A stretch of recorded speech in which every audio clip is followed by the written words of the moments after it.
Ok, coucou à tous. Petite vidéo aujourd'hui pour parler d'un truc absolument improbable, à savoir, qu'est-ce qu'un bon jeu?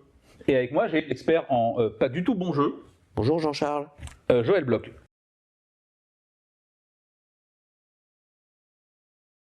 Le fameux The Incredible Joël Bloch. Un des. Voilà, un des Incredible. Alors à la base, on ne s'était pas vu pour ça du tout. On avait dit on allait faire le profil de joueur que Ben nous avait demandé. Ouais. Et c'est parti un peu en noisette. Et du coup, on s'est dit, tiens, parce que la réflexion est venue là-dessus, c'est tiens, mais qu'est-ce que c'est un bon jeu pour nous, évidemment. Hein. Donc, évidemment, ces propos n'engagent que nous, Que lui. que moi, parce que c'est ma chaîne, je fais ce que je veux. Voilà. Et s'il y a un problème, c'est avec moi. Enfin, t'es chez moi, je peux te virer. Hein. Ouais, c'est pas pendant la vidéo. Attends qu'on finisse au moins. Ouais. Oula. Et il y a des chefs qui font des trucs à côté. Ouais. Et voilà. Et donc, l'idée, ça va être un peu de réussir à montrer un peu ce qui nous parle. Et on a un peu brainstormé. C'est-à-dire que pour une fois, et c'est rare, on a bossé la vidéo avant. Oh, moi, je bosse tout le temps. Hein. Ouais, ok, c'est rare parce que j'ai bossé une vidéo avant pour une fois. Et du coup, pour ça, on a un petit peu retenu 4 thèmes principaux qu'on va un petit peu aborder, qui sont... Alors, l'élégance, Ouais, la fluidité, yep, la rejouabilité, ouais. et il me faut une anti-sèche, les souvenirs. C'est presque tout bon. Parce que du coup, la fluidité, on a dit qu'on la mettait ailleurs. T'as pas écouté la note? On avait une petite flèche qui va ailleurs. Ah, dans l'élégance. Mais ouais, et du coup, il y a le sentiment de choix. Oui, le sentiment de choix. Important quand même. Ouais. Ok, donc on est parti. Allez, on y va.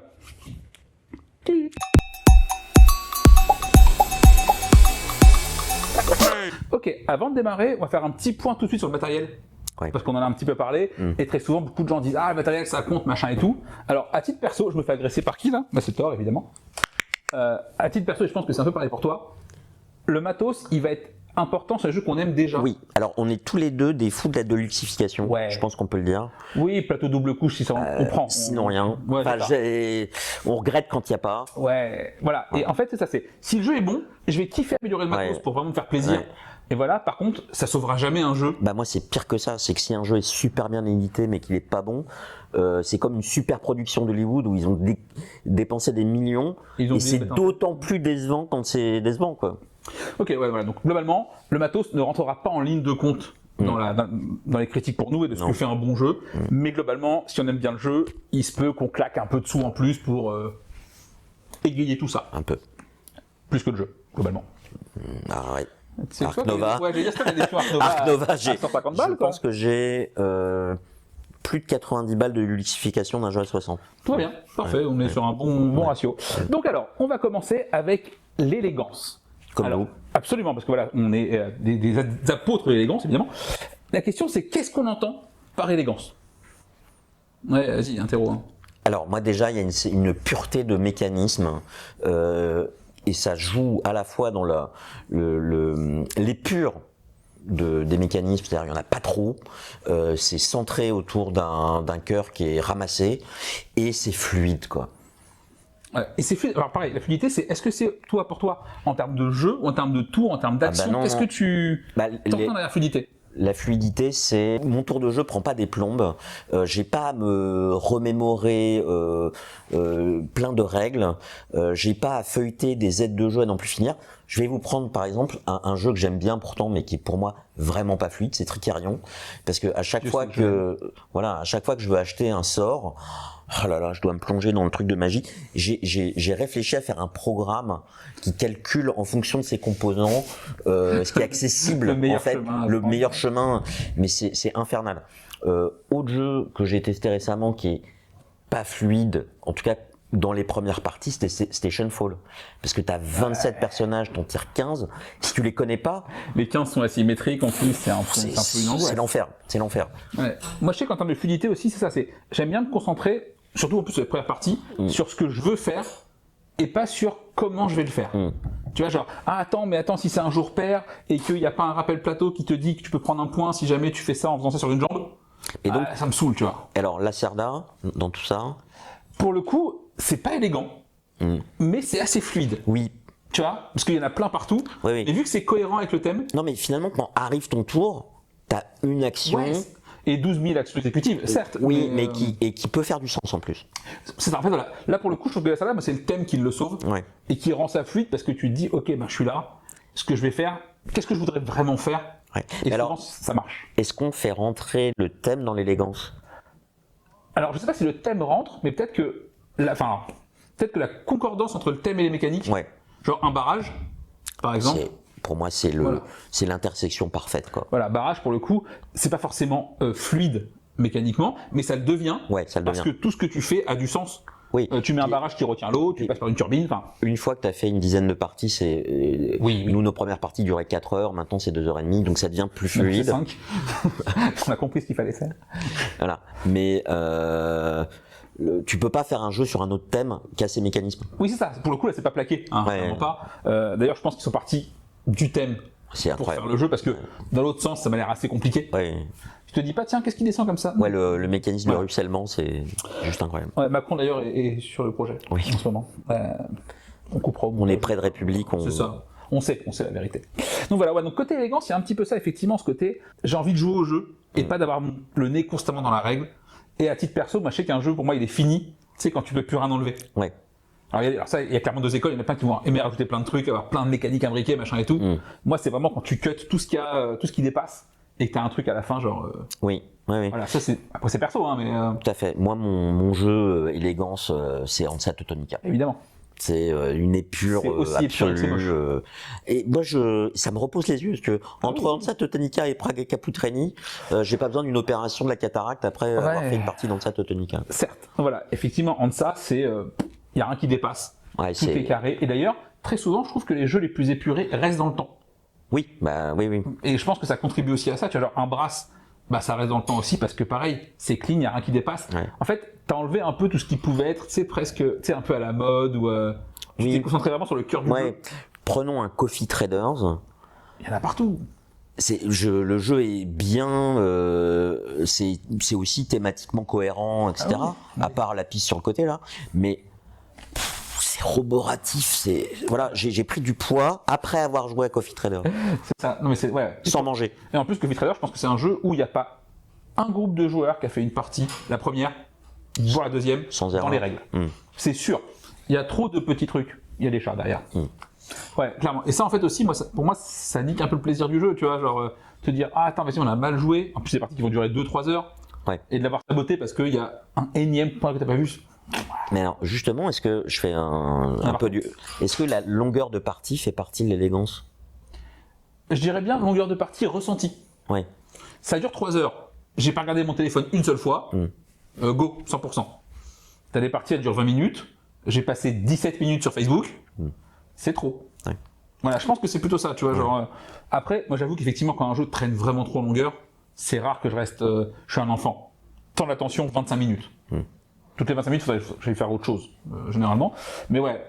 Et je crois pas qu'il y ait des jeux que j'apprécie vraiment qui durent genre 5-6 heures, ça rend ouf ça. Oui. Moi je comprends pas. Vous les gens qui nous regardez là, on vous voit, ceux qui font des anachronies en 7 heures, qui êtes-vous? Dénoncez-vous. Comment vous faites? Déjà pour le faire, et deux pour tenir. Moi, oui. Parce que moi j'ai étranglé les gens à table, c'est sûr. Je me lève et je fais du mal aux gens. Oui, mais en fait, le problème, c'est quand t'as des downtime qui sont pas symétriques autour de la table. Ah ouais. Moi, j'ai des souvenirs de cauchemars de Tzolk'in où la partie a duré 3h30 et je pense que j'ai dû jouer 45 minutes. Ouais, c'est ça. D'ailleurs, en parlant d'élégance, Tzolk'in, pareil, Oui, c'est tu vois, très. c'est pas pareil, on l'a dit, hein, c'est des jeux qui durent dans le temps généralement, qui sont élégants, qui sont épurés. Voilà, ça c'est un petit peu pour l'élégance. L'autre élément important, et je pense qu'avec le temps, moi, j'y reviens un petit peu, c'est la rejouabilité. Oui. Pendant longtemps, j'ai mis ça un peu tout en haut, genre ouais, j'aime qu'un jeu, je puisse en faire 40, 50, qu'il supporte les trucs et tout. Ok. Non, mais oui. Mais, Déjà. bah, souvent, t'as pas les gens déjà pour ça. Oui, puis avec le rythme d'achat de jeux et de consommation de jeux, aujourd'hui, faire 40 parties d'un jeu, c'est énorme. Et malheureusement, enfin, c'est un défaut que j'ai, hein. C'est que, en fait, tu passes à un jeu suivant avant d'avoir épuisé la rejouabilité du jeu présent.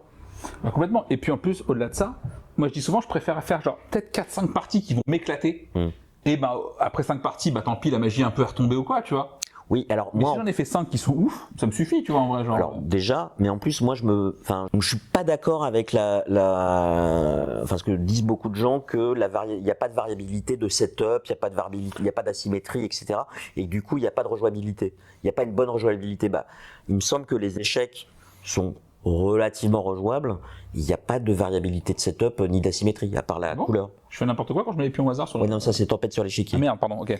Et finalement, pour moi, la rejouabilité, elle est aussi énormément liée aux joueurs. Du coup, on parle forcément de jeux avec un peu d'interaction. Tout à fait. Fatalement. Parce que si les gens n'interagissent pas, leur présence n'impacte pas. Typiquement, Hansa Teutonica, Big Box, j'ai la Big Box, il y a plein de plateaux, j'ai jamais eu envie de dépasser le premier plateau. Ouais, parce que le jeu est pas là-dessus, enfin le jeu est pas sur ces règles-là. Et chaque partie, je pense que j'ai fait une vingtaine de parties, ce qui est pas beaucoup en fait. Ce qui est plus que 99,8% des gens, a priori. C'est vraiment comme c'est un jeu rapide, ça se joue en 1h15, 1h30. Je vais dire 45 minutes, mais oui, effectivement. Ah oui, mais j'ai pas deux parties qui se ressemblent, même dans ce que j'essaye de faire en fait. Et du coup, on arrive un petit peu sur l'élément qui est juste après, parce qu'effectivement, ça part un peu là-dessus. C'est le sentiment, l'espace que le jeu te laisse pour faire des choix. Oui. Et alors là, je parle de vrais choix. Je m'explique. Si vous avez 9 choix possibles et qu'il y en a 8 de mauvais, vous n'avez pas fait de choix. Oui, mais il faut savoir qu'ils sont mauvais déjà. Je parle des choix pour le coup évidents, de genre ça marche pas, voyons. Enfin, voilà. Et effectivement, et je trouve qu'actuellement, de plus en plus de jeux, tu sais, te prend par la main un peu pour t'empêcher de mal jouer. Alors, pas forcément un expert, mais genre tu prends les jeux grand public et même initié, où le jeu te prend un peu par la main pour éviter les éclats au score, les machins, éviter que tu te sentes mal joué aussi, effectivement. Oui, mais ça va générer pour son public de la satisfaction. Oui, absolument. Ça voilà. Et ce qui est respectable. Hein. Oui, mais voilà, à titre perso, du coup, c'est pas ce que moi je cherche. Moi, je veux des décisions où j'ai plusieurs choix équivalents. Et choisir un choix, c'est renoncer à d'autres choses. Ah ouais, c'est la frustration et le dilemme. Et c'est ça pour moi qui provoque l'excitation. Et moi, le dernier jeu qui m'a fait ça, c'est Fédération.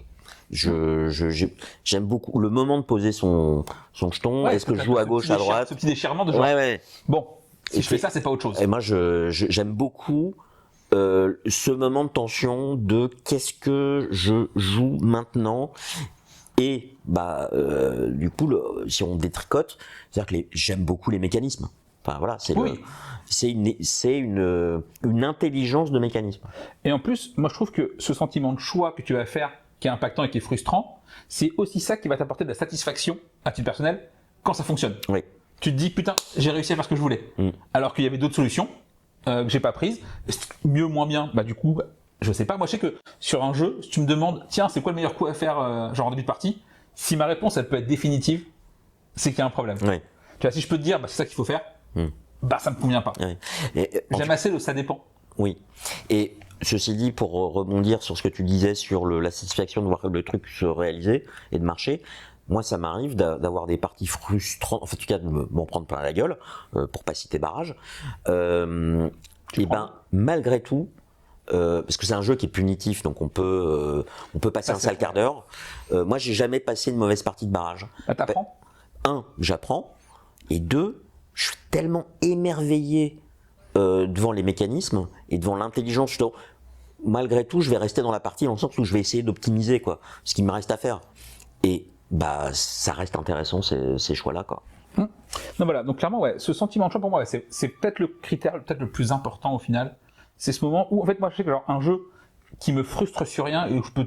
Endless Winter. Voilà. Endless Winter, on en a parlé sur notre chaîne. Endless Winter, tu peux tout faire. T'es contre... Alors, évidemment que il y a des tours où c'est cool, où tu vas cocher 12 000 trucs, activer 12 actions, tu vas pouvoir tout... Ok. Mais au final, t'es jamais aussi content. Oui. Parce que, y a rien qui t'a demandé un petit effort pour y arriver. Et je dirais en plus récent, qui me fait un peu cet effet-là, même si j'hésite à le revendre, c'est Till et Tom. Till et Tom, je ne ressens pas de frustration. On me deny une action, je fais autre chose. C'est un jeu qui est très consensuel. C'est peut-être un peu moins vrai à 2, parce qu'il y a moins de dés, donc moins de couleurs disponibles. Oui. Et que si tu veux un truc bien précis... Alors, moi j'y joue qu'à 2, mais tu fais autre chose. En fait. Ah oui, tu vas faire autre chose. Toujours quelque chose. Barrage, on te pique ton spot. On te pique ton spot. Ça se passe très mal.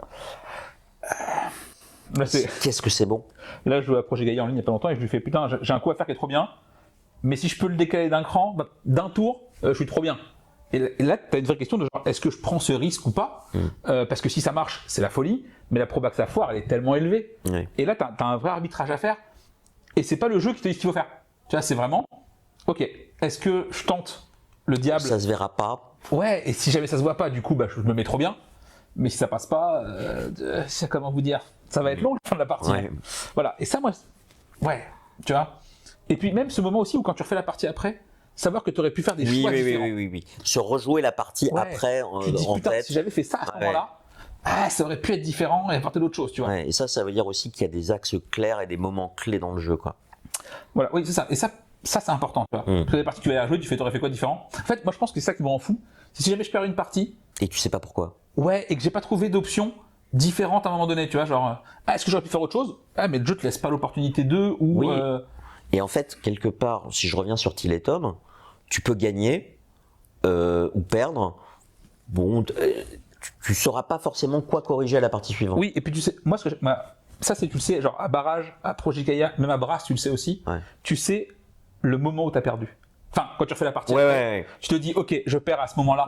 Alors, t'as pas perdu ta partie tout de suite, mais c'est ce moment où ça a fait la bascule, et après, tu as dû rattraper des trucs. Et, tout à fait. Voilà, et c'est là que tu te dis, genre, si j'avais fait un autre choix. Mais ça, c'est ce que beaucoup de gens vont dire que c'est punitif. Ouais. Après, peut-être. Moi, j'appelle ça satisfaisant, mais c'est. Oui, c'est ça. C'est que chacun. Ouais, tu mets ton curseur. C'est ça. Ouais, moi, je sais que c'est important pour moi. Et enfin, le dernier point pour moi, et c'est un truc. J'en parle souvent, c'est les souvenirs que ça va créer. Parce qu'évidemment, ton jeu, c'est pas un grippin, et tu joues avec des gens. Donc là, c'est qu'est-ce que ça va générer comme souvenir à table. Ça dépend beaucoup de la table. À 100%. Enfin, tu joues à Top 10 avec des potes à moi qui sont genre dans l'impro, c'est la fête. Tu joues avec ma mère, l'ambiance c'est pas la même. Voilà. Et le jeu est beaucoup moins bon. Et c'est pas la faute du jeu. Oui. Voilà. Mais c'est quand même une combinaison des deux. Il faut le jeu, il faut les gens. Et puis des fois, même toi, ton mood. Des fois, tu rends du taf, t'es claqué, t'as pas envie, ça se sent aussi quand tu joues, tu vois. T'as pas la même envie, t'as pas la même, tu supportes pas autant les mauvaises blagues des gens à table, plein de choses. Voilà. Et surtout, moi je parle d'un truc souvent, c'est ce que j'appelle les miracle turns. C'est ces tours qui sortent un peu de l'ordinaire. Ces tours où tu te rappelles et tu te dis, putain là, ce qui s'est passé, c'était cool. Et c'est souvent ces moments-là où t'en reparles. Là, tu me parlais d'une partie de Shards of Infinity. Ah ouais, Shards of Infinity. Voilà. Et tu vois, tu sais, en vrai, quand tu en reparles, tu te vois pendant la partie. Tu vois, tu sais. Je vais raconter l'anecdote. Hein. Je suis à 2 points de vie. Mon adversaire est à 37 points de vie. Donc, donc Vincent la partie est finie. Vincent me dit, bon, celle-là, elle est pour moi. Et j'avais 24 points de focus. Je pioche, j'augmente mon focus. 23, 26, 27, 28. Et j'arrive à 30. Je pioche des cartes. La carte Shards. Je lui fais infinité de dégâts dans la gueule. Et ben non, elle est pour moi. Et ça, c'est la remontada totalement épique qui est justement pas possible à Star Realms. Et c'est pour moi la supériorité écrasante de Shards sur Star Realms. C'est voilà, je m'en souviendrai toujours. Bah ouais, mais et ça pour moi, c'est vraiment le jeu, il sort de son cadre de jeu. Oui, c'est le ouais, ça fait des souvenirs, c'est trop bien. Et t'en reparles. Ouais. Et ça en vrai, ce qui est cool, c'est que c'est pas forcément lié à un type de jeu. Pour le coup. Oui, tout à fait. Ni à l'élégance, ni à et des fois, t'as des jeux qui vont être ni élégants, ni rejouables, ni ça. Dune. Ouais, Dune en vrai, si tu fais une critique, et moi en plus je l'aime pas trop. Si vraiment je veux le critiquer, on parle de Dune Imperium. Oui, si je veux le critiquer de manière très pragmatique, je peux te relever 10 défauts. Oui, non, mais mais t'as des parties qui te restent en mémoire. Voilà, et moi c'est clairement un de mes jeux préférés parce que t'as un engagement dans le jeu. Et ça, c'est peut-être par rapport au côté punitif. Un bon jeu pour moi, c'est un jeu aussi où tu vas rester dans la partie tout le temps. Et après, dans le côté punitif, ça va dépendre des joueurs. Moi, si je suis puni, je reste dans la partie quand même. Oui, il y en a qui décrochent. Il y en a qui décrochent et qui disent bon bah voilà, qui seraient presque prêts à arrêter quoi. Oui. Ça, c'est pas cool. Non. Surtout quand on est près de la fin, on finit sur la partie, s'il vous plaît. Oui. Non, voilà. Mais effectivement, voilà, moi, ce côté un peu souvenir, c'est peut-être le choix et tout, c'est cool. Mais si ça me laisse un souvenir, genre, le jeu a gagné, tu vois, c'est... Oui. Et puis ça rejoint, en fait, ton critère sur est-ce qu'on a envie d'y rejouer ou pas, quoi. Pour moi, c'est... Oui, parce que tout ça converge vers le principal, quoi. De toute façon, clairement, la question de qu'est-ce qu'un bon jeu, c'est un jeu auquel j'ai envie de rejouer. Oui. Tout le reste, c'est de la littérature et machin. C'est est-ce que je le ressors ou pas. Oui. Et souvent, ouais. Moi, je trouve que tous mes jeux qui sont dans mon top et que je ressors tout le temps, bah, étonnamment, ils ont ces trucs-là. Que ce soit du party game ou de l'expert. Hein. Oui, c'est pas la complexité le critère. Hein, par exemple, j'en parle souvent, mais c'est genre Just One, c'est con, mais il coche tellement genre toutes les cases. Je crois que j'ai jamais fait de partie. Sérieusement ? Je te fais jouer à ça, mec, c'est pas possible. Je l'ai En plus, tu serais brillant à ça. Il est dans ma pile de la honte. Ouais, non. Mais les party games sont pas dans pas la des pile jeux, de ça la compte honte. pas, c'est ça Voilà, ça compte pas. C'est comme les extensions, ça compte pas non plus. Bah non. Ok, c'est pas des achats non plus. Les extensions Ouais. Bah non, on me les donne. Ouais, c'est ça, voilà. Voilà, je les trouve par terre. Ça Absolument. pousse. Donc voilà, donc je pense qu'on a un petit peu fait le tour des 4 trucs importants pour nous, enfin en tout cas Ouais. pour moi, et aussi pour Oui, toi, on en a discuté un peu. de ce qui compte. Qu'est-ce qui compte pour vous en termes de bons jeux en fait, les éléments que vous n'êtes pas prêts à négocier, voilà, c'est vraiment ça. C'est pour qu'un jeu reste chez vous et qu'il ressorte souvent, qu'est-ce qui fait que vos jeux préférés sont vos jeux préférés? En fait, c'est un petit peu ça. Ouais. N'hésitez pas à nous le dire en commentaire, à liker la page, à vous abonner, enfin vous savez tout ça là. Et on se retrouve dès mardi en live, comme d'hab, pour blablater de tout plein de choses. Sans moi. Ou avec lui, on sait pas encore. Vraiment, on n'a pas de. Ah, moi, je me couche tôt. À 9h04, moi, je suis couché. Ah merde. Bah, du Moi, coup, c'est papy. Hein. ah, c'est terrible. Du coup, à 9h04 du matin, on va voir ça, mais c'est un peu plus compliqué. Ça fait longtemps que je suis réveillé. On vous fait des bisous. Au revoir, Jean-Charles. Ciao, ciao.